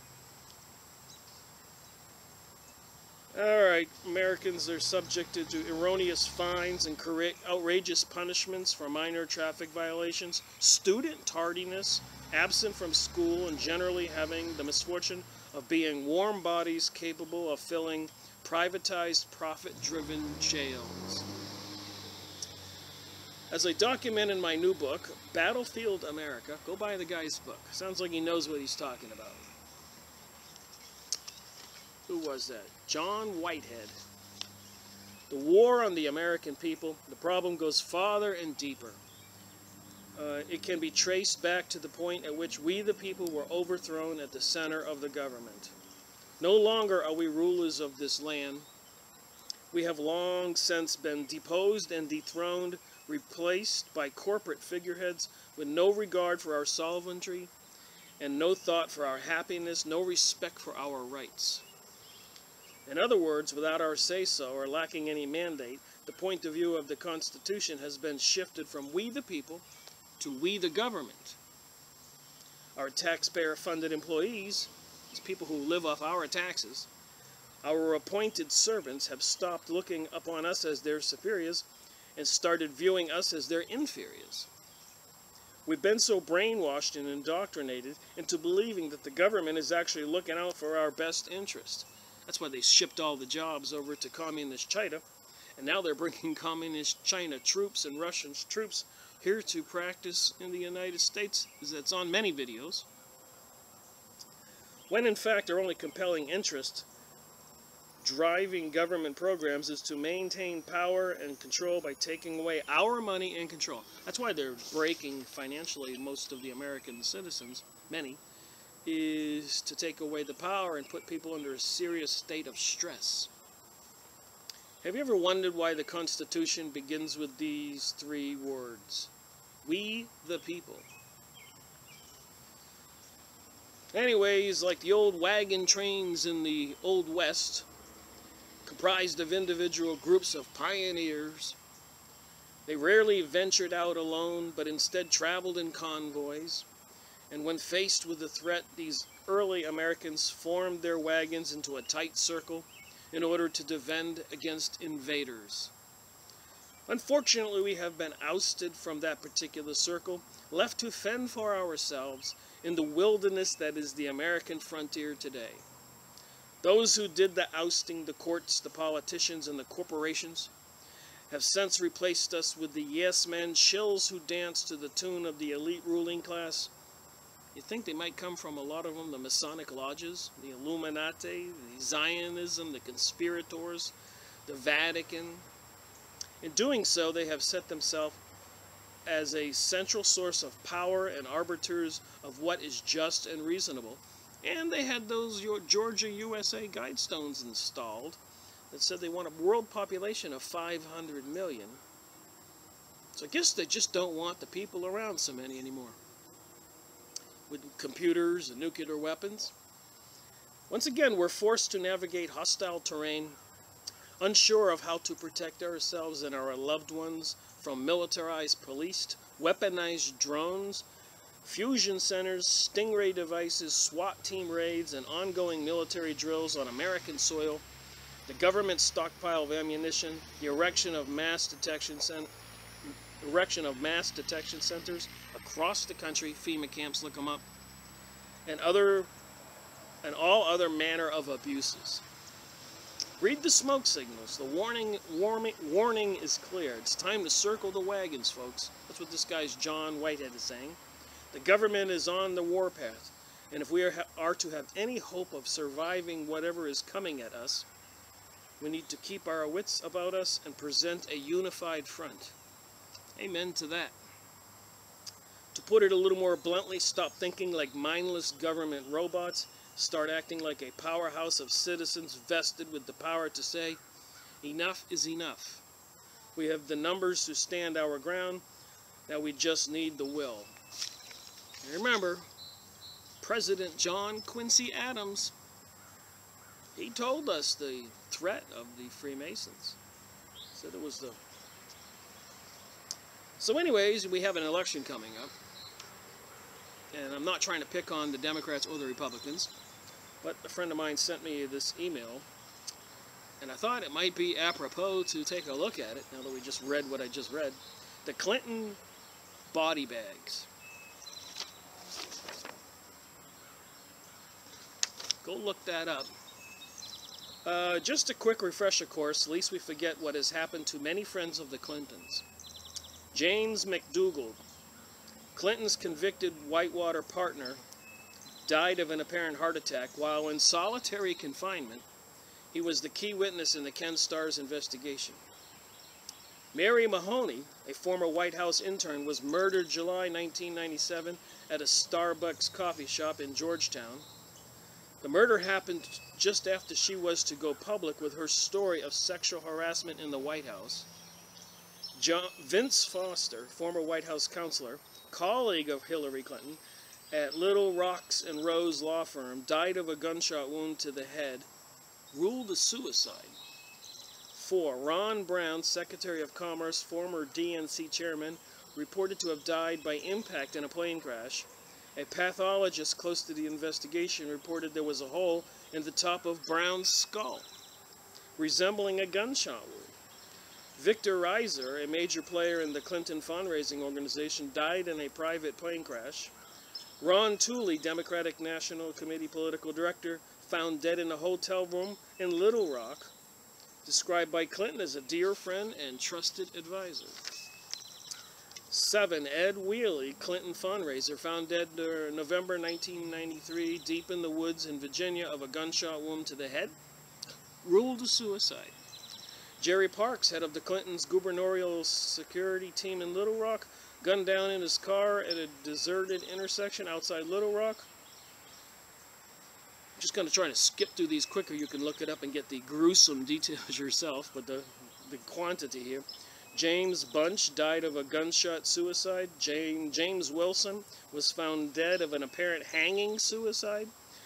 Kelly Ferguson, ex-wife of Arkansas Trooper Danny Ferguson, was found dead in May 1994 in her living room with a gunshot to the head. Bill Skelton, Arkansas State Trooper, finance of Kathy Ferguson, critical of the suicide ruling of his fiancée, was found dead in June 1994 of a gunshot wound, also ruled as a suicide. Okay, Gary Baugh, attorney for Clinton's friend Dan Lassiter, died by jumping out a window of a tall building in '94. Florence Martin, accountant and subcontractor for the CIA, died of 3 gunshot wounds. Susan Coleman, reported had an affair with Clinton, Gunshot wound to the back of the head, ruled as suicide, was pregnant at the time of her death. Number 16, Paul Gruber, Clinton's speech interpreter for the deaf. She died in a one-car accident. We don't know if this is all what this is about, but some writers said it, and I thought it might be worthy people to look into it. And I could certainly come up with a long list of things that, like Webster Tarpley's book on 911, that certainly immerses Bush and all the Republicans in 911. Danny Carciolo and George Bush, of course, was Skull and Bones, Freemason type thing. Danny Carlisio, investigative reporter. He slit his wrist, apparently in the middle of his investigation. Paul Witcher, attorney investigating corruption. How did he die? He was found dead on the toilet. 19, Joe Walker. He was investigating the Morgan Guarantee scandal, and he jumped to his death from his Arlington, Virginia apartment balcony. It's like a TV show here. Total list is 37. I told you half. Go look up the document. It's too gruesome for me to talk about. And again, here's something about Jade Helm. Big Spring landowners paid to accommodate Jade Helm, says mayor. Remember, Jade Helm is, a lot of people think it might be the kickoff to the New World Order, revolution, or martial law across the whole United States. Insanity. Can you imagine? I mean, how much food, water, and stuff do you have in your refrigerator? What if you lost your electricity? Your freezer, your food, all this stuff would be gone. Are you prepared? Should you be prepared, I guess, is the bigger question. All right, Big Spring landowners paid to accommodate Jade Helm, says mayor. May 13, 2015. Current news here. Big Spring military officials have negotiated contracts with local ranchers to conduct Jade Helm training on their property, according to Big Spring Mayor Larry McClellan. However, he said residents will not be forced out of their homes to accommodate troops during the large-scale military exercises scheduled to run between July 15th through September 15th, 2015. And there's more here. I'm only reading my highlighted portions as usual. Go look it up. One lifetime Big Spring resident told News West 9 he would not accept any amount of money to surrender his home to troops. We might also see new faces around town in the grocery stores, but I don't think we're going to have people kicked out of their homes. I don't think, he says. He didn't say he knows. Out of their homes, or military personnel knocking down the doors in the middle of the night, he said. But he does say, I don't think. He didn't say for sure. Rory Wortham, another longtime resident, said he had no concerns about Jade Helm and looked forward to the potential economic growth. The Special Operations Mission will take place across 7 states with diverse terrain that replicates areas soldiers regularly find themselves operating in overseas, military officials said in a statement. Special Operation Forces will train in only 5 states: Texas, Arizona, New Mexico, Utah, and Colorado. Okay, moving on to another press release. I don't mean to be dragging this out, but I'd like to make a point. Things are happening that us citizens are just being kept out of the loop, not per the Constitution. And the ones that we know that take oaths to keep everything secret are the Freemasons and the other secret mystery school organizations worshiping Satan and Lucifer. It's in their documents. DHS caught busing in illegal Somalis from Mexican border. You're not going to believe this. Homeland Security's got these expensive buses. Look at this. So one keen observer, this is written by David on May 14th, a few days ago, 2015. The U.S. is bringing in 100,000 Muslims every year through legal channels such as the United Nations. And remember, the United Nations, all the leaders, it's part of their mandate, are all from communist countries. And the meditation room and many of the other symbols are occultic, secret mystery schools, Freemasons, Illuminati, Zionism, pagan religion, the New World Order, New Age. That's where the driving to take away the citizens' guns and the forced program of the gay agenda is being forced on the world, all coming from the Luciferian United Nations, which is controlled by the Illuminati types and the people behind the scenes, kings, queens, Vatican. If you don't know these things. So the United Nations, the pagan organization wanting New World Order, microchipping everybody, reducing the population by 90%, has buses where they're bringing in 100,000 Somalis and other citizens, Muslims. They are coming from Somalia and other African nations. And if you look where Somalia is on the map, I think it's right across from Yemen, which borders both sides of that big water channel that goes up to Iran, Iraq, everywhere else.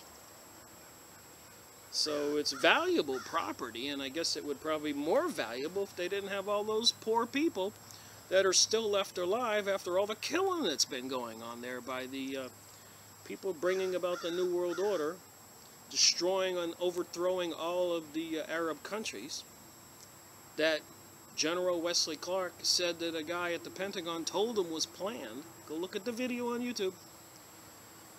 They're coming from Somalia and other African nations, according to the Homeland Security official, who was caught recently transporting a busload of Africans to the detention center near Victorville, California. So they'll ship them into Mexico, put them on a bus, and sneak them in. You can't see through the windows. Look up this document. Somalia is the home base of Al-Shabaab, a designated foreign terrorist organization that slaughtered 147 Christians at a university in Kenya just last month. Libya is also awash with Islamic terror following the death of Muhammad Gaddafi. All these countries in the Middle East that they've overthrown, nothing got better. And this was all coming out of the Pentagon, NATO, Israel, Zionism. It's a big scheme. Like I said, General Wesley Clark said in many videos on YouTube, and so you can watch him say it, that this is all planned. And who planned it? I suspect it comes right out from the people that are running all the Masonic lodges and Rosicrucians, Kabbalah people, Zionist people, backdoor Vatican people, communist nations, high-level people in cahoots, who apparently worship the devil. Alright, so when Ann Fuentes of OpenYourEyesPeople.com posted a video of the U.S. Department of Homeland Security bus pulling into a Shell station in Victorville on the night of May 7th, admitted he had a busload of Somalians and other Africans who had crossed the southern border, it raised more than a few eyebrows among those concerned with illegal immigration and national security. And now they got the Jade Helm thing and security alerts, and here they are shipping in what we know of 100,000 Africans from the war zone. Oh, and it's going to get better. This guy here, I got a comment on this one here. It's a rogue government department, and we must close it down for good, for they work for the enemies of the U.S., all donated by the sodomite in the White House. I didn't want to say that. All right, that's what this comment, Phil, says. It raised more than a few eyebrows among those concerned with illegal immigration and national security. But don't get alarmed, even if it leads to some kind of genocidal race war. Are they trying to bring about a race war? They are the only ones to help make sure that white race becomes a new minority. So I think what they're trying to do is just get rid of the moral, decent people of the United States, breaking us financially, whether you're red, white, black, yellow, brown, whatever. It's an attack on us decent citizens. That's what I think. And if you want to know, they're shipping over 100,000 of these people from Africa and Arab countries. Islamic State gains control of most of key Iraq city. There's another document here. Look at that picture.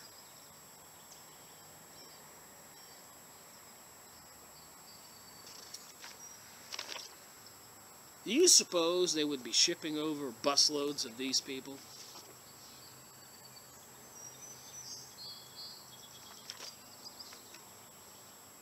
So anyways, we know they overthrew Iraq, who had nothing to do with 9/11, killed Saddam Hussein, and that country's been worse off ever since.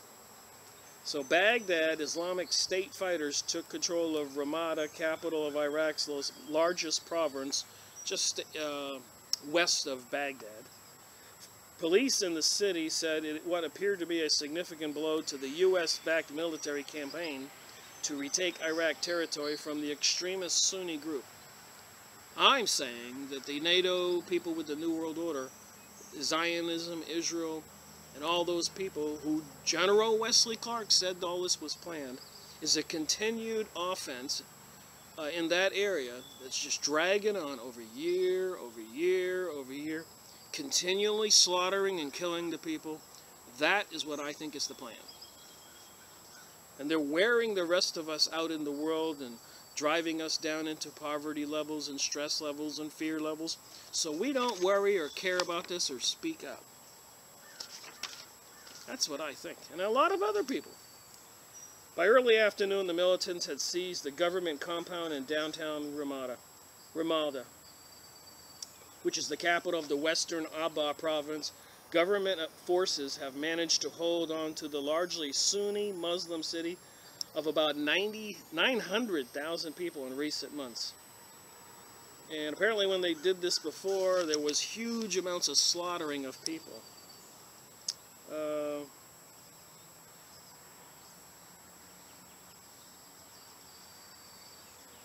We have not received reinforcements from the government, and there will be a massacre of these people like there was in Speecher, said Dow. He referred to a former U.S. military base near Tikrit, where an estimated 1,700 Iraqi soldiers were killed, and killed in mass by the Islamic State last summer. And this is what they've done to this country everywhere, I'm sure. Look at the buildings. Does that look like insurgents, regular citizens rising up? It's a destruction by expensive, heavy military equipment, plane bombs, tanks. And you can't get those. They have to be sent in by the NATO, UN, Pentagon. So this is just going to keep on going on and going on until we, the people, wake up. So then I did look up this immigration thing, and I found this document. The United Nations HCR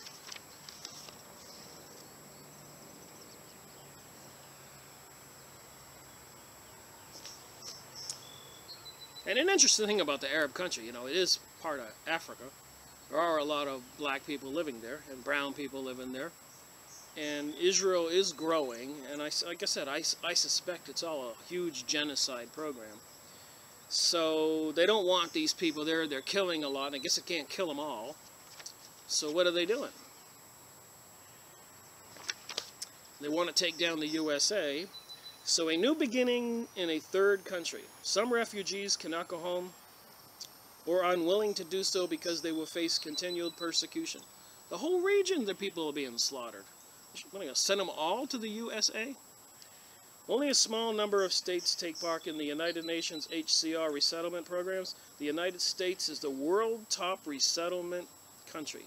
Remember that bus I just showed you where they got caught a week or two ago? The resettlement country provides the refugees with legal, physical protection, including access to civil, political, economic, social, and cultural rights similar to those enjoyed by nationals. Well, we nationals are losing all those benefits by the day. It should allow for refugees to become naturalized citizens.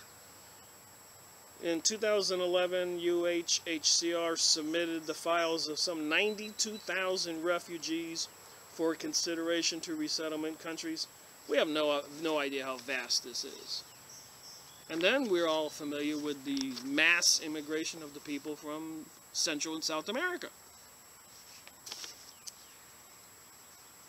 So I want to read one more thing and shut up. But, you know, you want to know who's behind all this. These people into the Kabbalah, the secret mystery schools, the United Nation meditation room, the Satanists, the Luciferian agenda, which I keep saying, this series is called Freemasonry and Satanism. But I've gone over this document, and I want to remind everybody of a document, the Protocols of Zion. They're online free. Go get them, read them. They are the plan that was written that says that what they're going to do to destroy the world and take it over. And what is Zionism? People probably don't even know what that means. It means ruling the world from Mount Zion over there. Zionism. Alright, this document I'd said before, and I'll just briefly go through it again, but I want to show it to you and have you go look it up.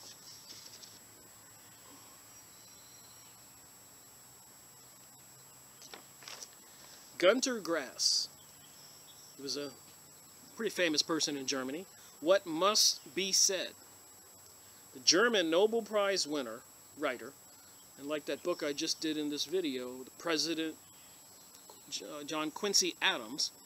Can we believe what the president was telling us in that book, Letters on Freemasonry?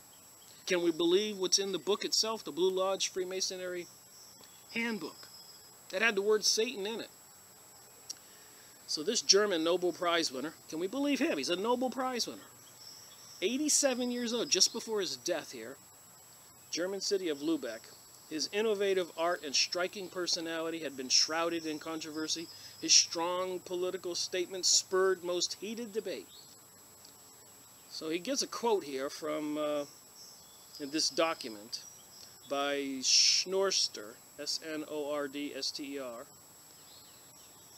Apparently, Benjamin Netanyahu, Prime Minister re-elected of Israel, said this in Fink Spar in 1990. So if any of you out there can try to go find out if this is not true and leave me a comment, I would appreciate it. If it is true, we all should pay attention. So he says to his friends, Benjamin Netanyahu in the bar, if we get caught, they will just replace us with persons of the same cloth. We already know that. All the politicians, if they want to get rid of you like Nixon, Kennedy, they just replace them. If we get caught, they would just replace us with persons of the same cloth. So some higher puppet masters are running the show. The secret mystery schools, Illuminati, Vatican, kings and queens. So it does not matter what you do. America is a golden calf. And we will suck it dry, chop it up, and sell it off piece by piece until there is nothing left but the world's biggest welfare state that we will create and control. And they're shipping in busloads of people from Africa. Opening the borders, allowing massive amounts of people from Central and South America, which I've got nothing against any of those people. They have countries they were living in. It's sad that the people that are shipping them here are the same forces that are destroying their homeland where they live, which I think they would probably prefer to stay. Anyways, we will... America is a golden calf, and we will suck it dry, chop it up, and sell it off piece by piece until there is nothing left but the world's biggest welfare state that we will create and control. Why? Because it is the will of God. Who's God? Lucifer? And America is big enough to take the hit so we can do it again and again and again. It says it 3 times here. This is what we will do to countries that we hate. This is Benjamin Netanyahu. We will destroy them very slowly and make them suffer for refusing to be our slaves. Go look it up. If he really said this, this should be on billboards across the country. I mean, you saw the picture of the bus with people and getting caught with the DHS. So we the people need to circle the wagons. The government is on the warpath. Who is the government? We know that most of the presidents were Masons. We know that most politicians come through the Masonic lodges. The average citizen doesn't have 100,000, a million, or more to compete and be a senator or representative. Their family dynasties are all into the occult. They do all these rituals and sacrifices and pedophilia, child molestation, and rape and all these things. And they're running our country, and they're running a program called Jade Helm 15 right now. Rick Miracle reporting.